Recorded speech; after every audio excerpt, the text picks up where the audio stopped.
The Locked On Podcast Network presents the NFL Big 3 in 30.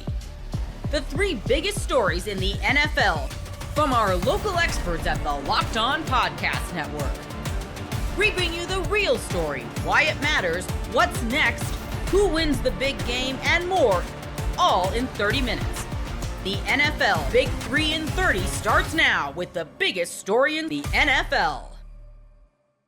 The big news of TJ Watt's contract extension with the Pittsburgh Steelers.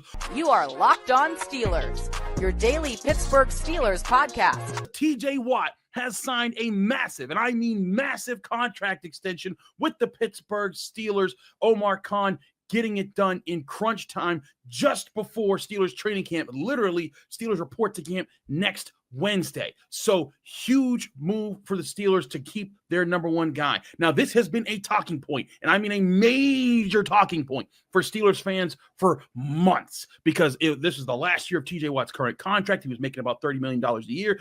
Myles Garrett got a contract that paid him $40 million a year, resetting the market for what edge rushers are going to be paid. And so many Steelers fans have been saying, Chris, is that too much money? That sounds a lot. $40 million. Quarterbacks used to make that kind of money. Quarterbacks still kind of make that kind of money. What are we doing here?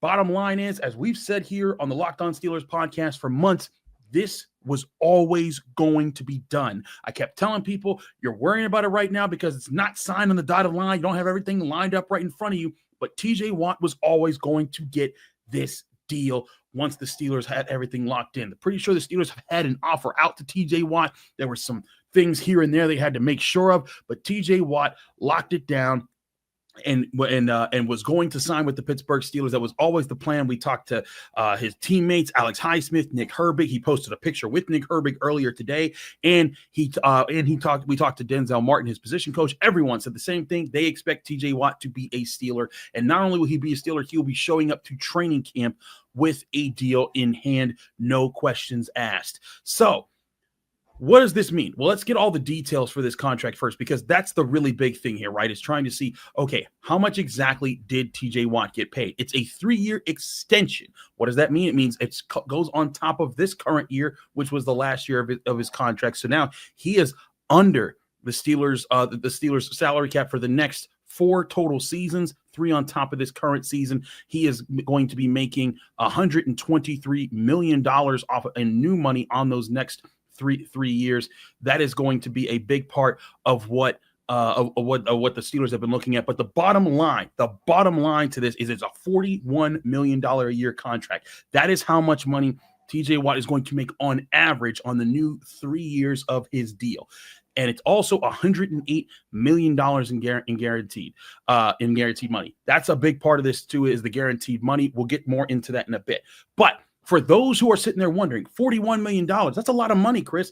Not in today's NFL salary cap. And I'm going to keep hammering this home. I'm not trying to break my desk as I literally hammer this home for the millionth time on this podcast. But $41 million is less of today's salary cap than it was when TJ Watt signed for an average $28.5 million per year when he signed his last contract extension with the Steelers back in 2021. It is less of the salary cap now, $41 million is, than $28.5 million was back in 2021. That is how much money the NFL has been making to expand their salary cap so that the numbers that you thought what a position should be paid is broken. They're not what you thought they should be anymore. This is now going to be the number that edge rushers, top tier edge rushers, are paid for. I also think it's huge for the Steelers that they get this in before anything happens with Micah Parsons, because if something happens there, maybe that resets the market again. But now, Omar Khan, you don't have to worry about it. You don't have to ask questions about it. Right now, the Steelers have their guy, TJ Watt, locked in, ready to go moving forward. And I think this is huge because nothing happens with this team without TJ Watt. Nothing. This team has a lot of other moving parts to it. Aaron Rodgers, that's exciting. The offensive line could develop this year. They have other good players on defense. They just added Jalen Ramsey. But TJ Watt is still the centerpiece of this team. And without TJ Watt, they're going to have to find so many different ways to win. That's why it was never really in the equation for the Steelers to trade him, let him go. That's why every time that was brought up, I said that this was not, there was no question he was not getting traded. Stop asking, oh, is it going to be 2 first-round picks in a second? That's why we kept saying on the Locked On Steelers podcast, this was never happening. If you've been watching us, you've been listening to us, it's what it's always going to be. And and again, I think there's a lot of Steelers fans who are right here on this live stream right now.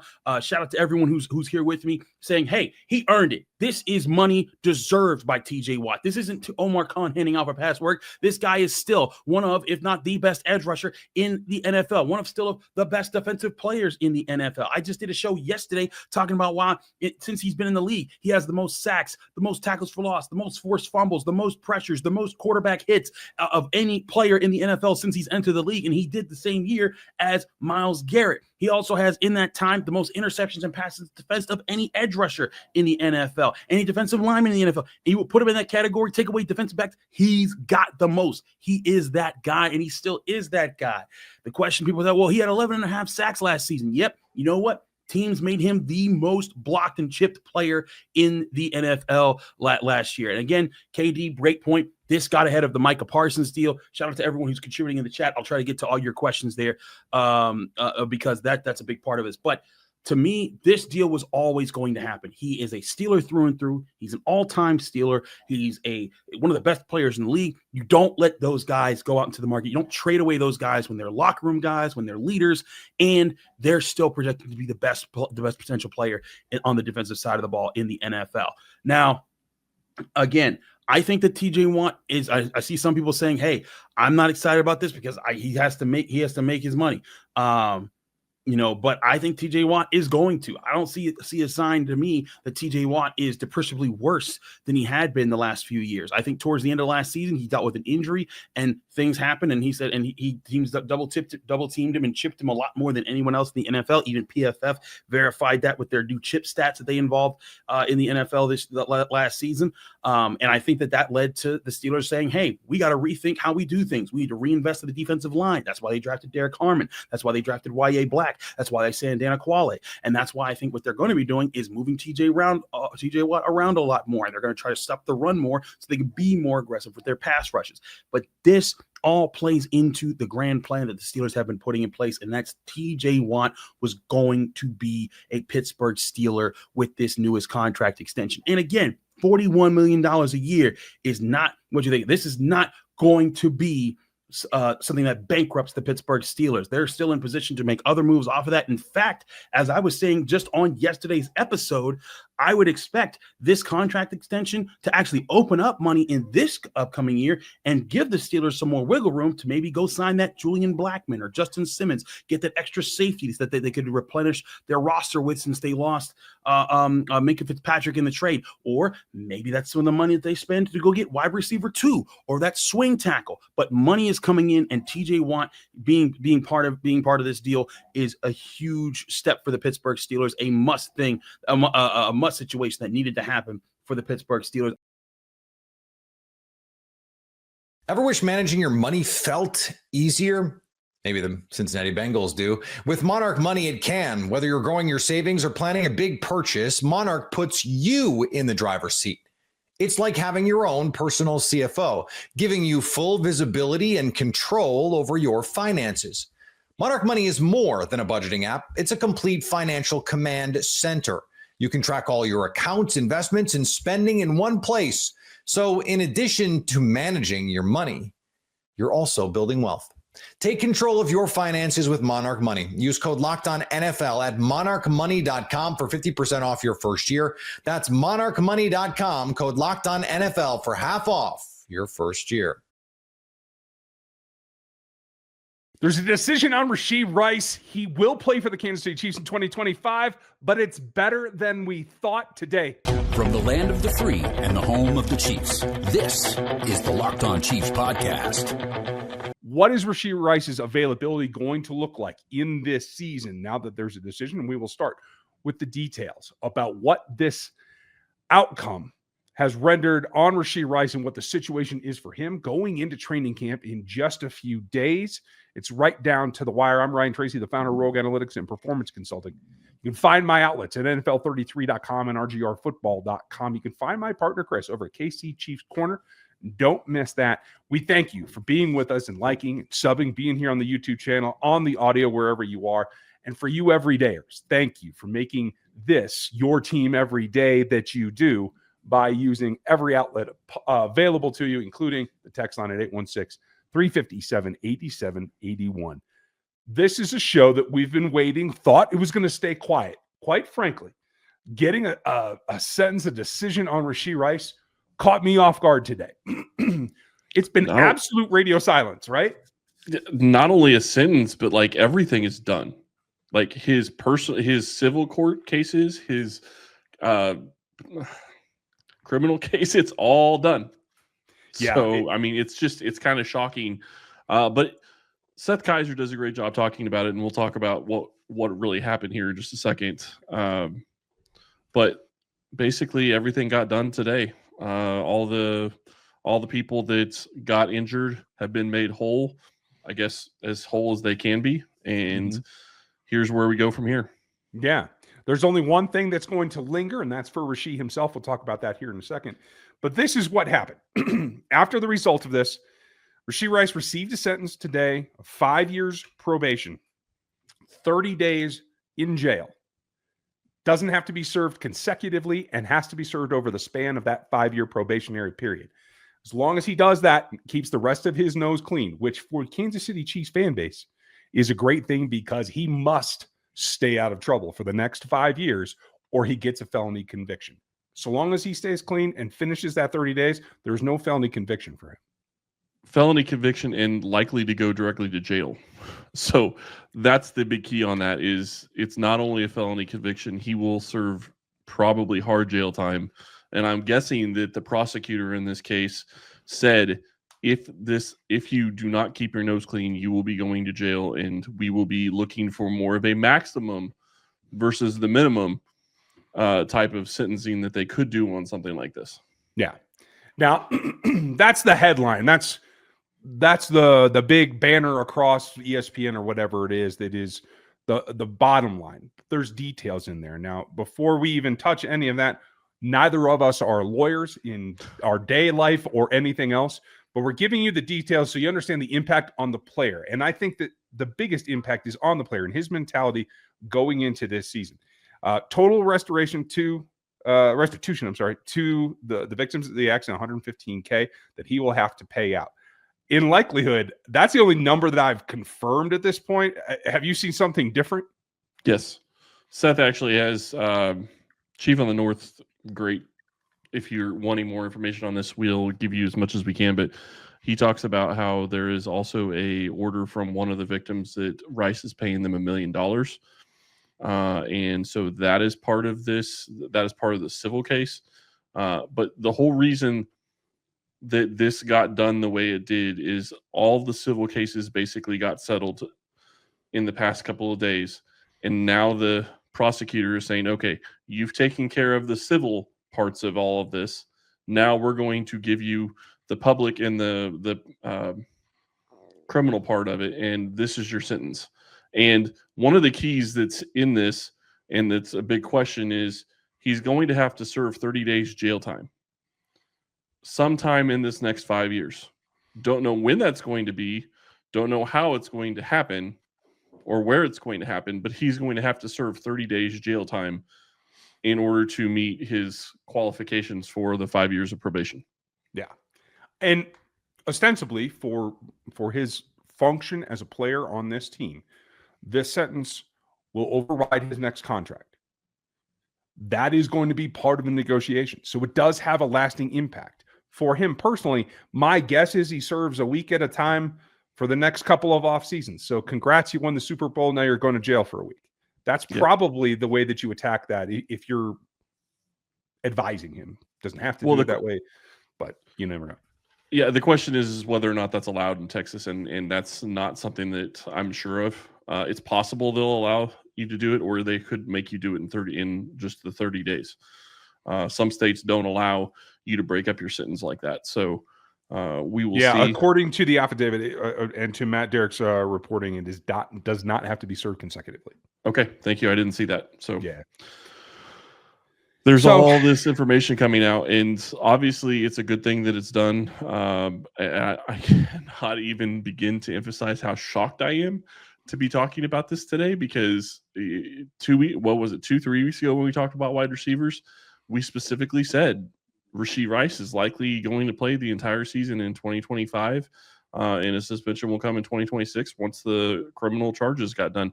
And there was no talk about this at all anywhere. No. Knowledge that this was even having a possibility of coming out, and then all of a sudden it drops.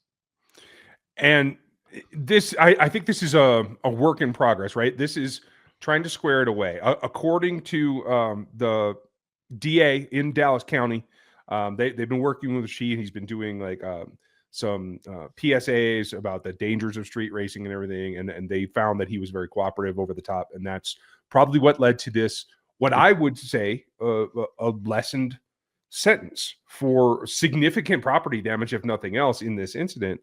I think for the football aspect of this, there's not much more that could have gone good for Rashee Rice as a person or for this team in general. Yeah, I would agree with that. And when you look at this overall and you look and say, okay, well, the NFL's now, they've got it in its hands. They've got to make a decision as to what they're going to do. We'll get that information out to you as soon as we get it. But the reality is that it's going to be basically a done deal. And I would imagine that we're going to find out what his availability is in 2025 in the coming weeks. I would imagine the NFL had at least some kind of knowledge that something like this was coming. And the Chiefs have said what they think the suspension could be, but we will see if the league agrees with that or not. One thing's for certain. None of this is going to affect anything to do with training camp. If the NFL decided to suspend him for X number of weeks tomorrow, he will be at camp. He will practice. These are game suspensions. They do not take effect until the first week of the 2025 season at the earliest. But that's really all we know for certain, right? There's a lot of room for wiggle here. What do you see as your gut telling you? Gut is that there's going to be at least 4 games. Team thinks it could be between 2 and 4. I think that the most I would expect would be a 6, but there's so many mitigating circumstances in this. He's not the face of the league, but the Chiefs have been basically the face of the league for the past several seasons, and this was a very high profile deal. I wonder if that plays into this, whether or not it should. It's a very good point that it may. Whether it should or not, I think, is a completely different debate. But you're right. Both of those are factors. And it does seem, to your previous point, that they are paying attention. So a quote from Brian McCarthy, NFL's Vice President of Communications, that we've been watching. We have, quote, been monitoring closely all developments in this matter, which remains under review, which means they were waiting for the decision. And now they have the information that they needed to act upon it. Now, Matt does a good job, and if you guys miss Matt Derrick, he's on with us every week on Wednesdays. Do not miss it. Typically, the way that the scenario works is a 60 to 90-day decision. Because this is so high profile, I feel like this decision could be made faster than that. My guess is about the first week of September, just before the season kicks off. That's where I feel like the NFL will make an announcement. How do you feel about it? I think they need to do it before that. I understand that there's not really a concern as to whether or not it's going to hamper Kansas City when you make this decision. And I get that, and I'm fine. I understand the thought process. But the problem is that you've known that this is coming. You should have enough information to get to a point where you know you're going to have some kind of penalty. And I would think that you should be able to get a decision out in the next month, because the reality is if you wait, then you're in a situation where you're taking him out in the middle of the season, because his suspension is likely going to be something that will be handled in 2025.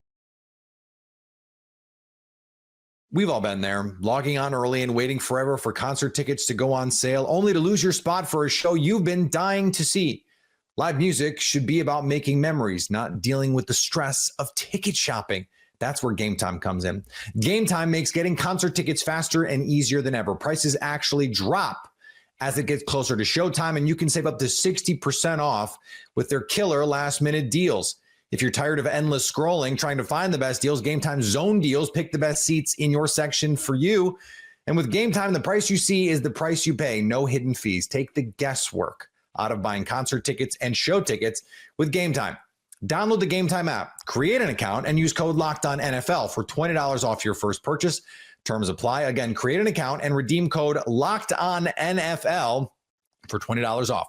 Download the Gametime app today. Last minute tickets, the lowest price guaranteed. I was shocked to see that Mike Williams retired from the NFL, and there's no way for the Chargers to replace his specific skill set. You are Locked On Chargers, your daily podcast on the Los Angeles Chargers. So just something I just never expected. It came completely out of the blue. I know this was shocking for all of us, and man, this is going to have a huge ripple effect on what happens in Chargers training camp. Absolutely, across the entire roster. But the great news is that Trey Harris, their second-round pick, along with a lot of other second-round picks, is now signed, and it will be in training camp as soon as tomorrow, we would think. But it does really, open up the starting job for him for sure. I also have to talk about superhero Justin Herbert with his laser beam eyes. But today's episode is brought to you by FanDuel. Right now, new customers can get $150 in bonus bets when your first $5 bet wins. But man, David, we went from a minor injury on Wednesday to a retirement on Thursday. Not where we thought we were going to be starting the show today. We all knew that the biggest red flags with Mike Williams was going to be the injury history and the potential that you could lose him for the whole season. You didn't expect to lose him before you ever had him. This is pretty unexpected. I know there's going to be jokes. This could be shocking. The dude played in 18 games last year, right? After getting traded mid-season. It's not like he didn't play. He just wasn't himself. And it does feel like after whatever this latest injury was, it's not worth trying to come back from, is kind of the vibe that I get from it. It sucks for a player who has so many special moments with the Chargers to not kind of have this last final hurrah with this team like we thought he would. Yeah, it just seems like it's very rare in football and across any sport that you get to go out on your own terms. A lot of the times, those decisions are made for you, and it just seems like this right here is an accumulation of all the injuries that he has withstood throughout his career. And I think this last one, they might have thought it might have been something that he could get over, that he could rehab, that he could get through. And I think what most likely happened to me is that it turned out to be something more serious than they had originally anticipated. And it was probably something where he's like, well, that's it. I'm done. I got to think about the rest of my life. He's 30 years old. He's still got hopefully a lot of life in front of him. And there's more to life than football. And man, it's going to be really sad because I was a huge Mike Williams fan. How could you not be, for all the things that he's done for the Chargers, all the incredible catches, the amount of times he put his body on the line for this football team is something I'll never forget.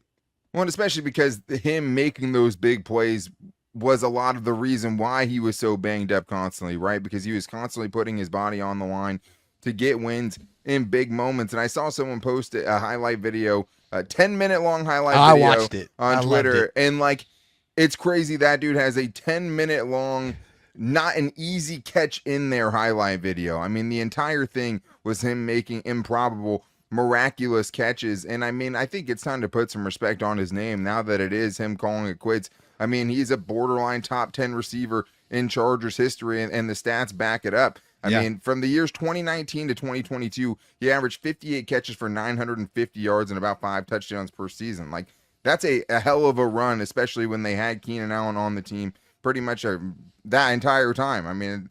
He ends his career 13th in receptions, 13th in receiving touchdowns, 10th in receiving yards in Chargers history. So if this is, this is it, man, he really will go down as one of the underrated players, especially considering where he started. That 11 catch, 0 touchdown first rookie season where he was written off so many times as a bust, but also as a Chief killer, right? The only two times the Chargers beat the Chiefs with Patrick Mahomes, were huge Mike Williams games. It was the 3-touchdown, 2-point conversion game with Phillip Rivers as a quarterback, and then the late go-ahead touchdown with basically less than 30 seconds left against the Chiefs and Justin Herbert's only victory over Patrick Mahomes. And as much as maybe the stats won't tell how much of a special player he is, you're going to remember it by the moments, by the game-tying touchdown against the Raiders. They set up the game-winning score against the Saints, game winner against Tennessee only a couple of years ago in 2023. Setting up the game winner in Denver from Phillip Rivers and triple coverage. I mean, it was just so many special moments for Mike Williams, but there's an impact on the field right now for the Chargers, and that's really where the biggest concern comes now, because David, this is someone who, if you were kind of expecting, to be one of the bigger improvements in their offense. You were brought in to be a very specific type of player that could win on the outside because the Chargers were deficient there, and that is now leaving a really young wide receiving room, and now those roles that they thought they had with Mike Williams, somebody else is going to have to fill them. Yeah, they are. And just to kind of put a bow on it, 2 stats that I really have to get into here. The league average for contested catch rate is 45%. Mike Williams in his career had a 54.4 contested catch percentage rate, which is 10% higher than the league average, just to show you how incredible. And also, he had a drop rate of 0.0 on throws 25 plus yards or air yards down the football field in his career, and that's 91 targets. That just goes to show you throw the ball up to Mike Williams down the football field, he was coming down with it or nobody else was. Like, it's just unbelievable, his ability to do that. But to circle back now all of a sudden the Chargers have an incredibly young wide receiver core. I mean, you look at it, it's Jalen Reagor in there, and then everybody else has 3 years or less of experience in the NFL. 2 years. 2 years or less, with, obviously Quentin Johnston going into his 3rd season. Yeah. This is a room that clearly needs another body, in my opinion. It is a very, very young room. And the thing that sucks is there's not a lot of people out there. There's not a lot of opportunities out there to be able to change this room. So they're going to have to rely heavily on who they have in the building.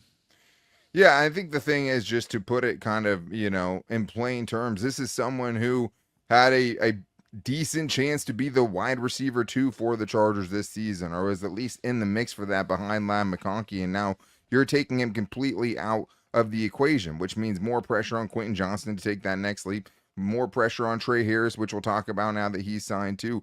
But this is a big blow. You thought you had something that could have cured one of your biggest weaknesses last year that showed up in that playoff game, someone that can get those balls in gotta have it moments. And there was a whole lot of gotta have it moments in Mike Williams' resume. So it just is a big hole now that you thought you were going to fill. I guess now better than, having it mid-season and he's gone for the rest of the season, because it is the start of training camp, but not ideal, because you probably would have attacked it differently had you known you were not going to have him. But I know a lot of people, David, are bringing up the hallowed name of Keenan Allen. Unfortunately, I don't necessarily see it. Even with this loss, as much as he means something to this team and kind of what he brings to the table, it's not a 1-for-1 fit to me. No, it's definitely not a 1-for-1 fit. Keenan and Mike have completely different skill sets. But I think a lot of people are saying, Keenan's going to play completely in the slot, and that's where Ladd's going to be. And, there's some truth and merit to that. But also, they're going to move Ladd McConkey around. They're not going to just have him in the slot. They know what he's capable of. And also, don't let him hear you call him a slot receiver, because he absolutely does not want to be called that. And I understand it, right? This is a guy that when he was put on the outside, he was making big catches. But, yeah, Mike Williams, notorious ability to go up and get the football. Keenan Allen, a much different receiver, a guy that, really relies on precision, on route running, on having very strong hands. That's, all part of what he brings to the table. And yeah, there's probably a little bit of clashing in styles, but there's not a lot of people out there. So yeah, Keenan Allen, I think, is a name that I brought up as someone that makes a lot of sense in my opinion. Probably not a perfect fit. It's not. And so there's not a lot of people out there that can fill that skill set that Mike Williams brought to the table. There isn't. The options are limited. You can save the Gabe Davises. Amari Cooper, maybe. right? You had a cast off from Buffalo last year and Puna Ford that ended up working out pretty well for you. But the options are limited. I mean, I just don't know how they coexist just for an entire season. Yes, they can both play outside, but it's also not where either of them is at their best. And do you go sign a guy when you're going to consistently, if you're not using Ladd McConkey where he's best and then you're using Keenan Allen in the slot, I mean, one of these guys is going to be disadvantaged because they're both, I mean, especially at this age for Keenan, best in the same spot. So I don't necessarily see it. I mean, there's do you want veteran leadership? Can he still bring some things to the table? Sure. But I mean, Keenan Allen, I'm sure, wants a starting job and might wait for that to happen. I don't know if the Chargers guarantee him that, even if you could argue that they should.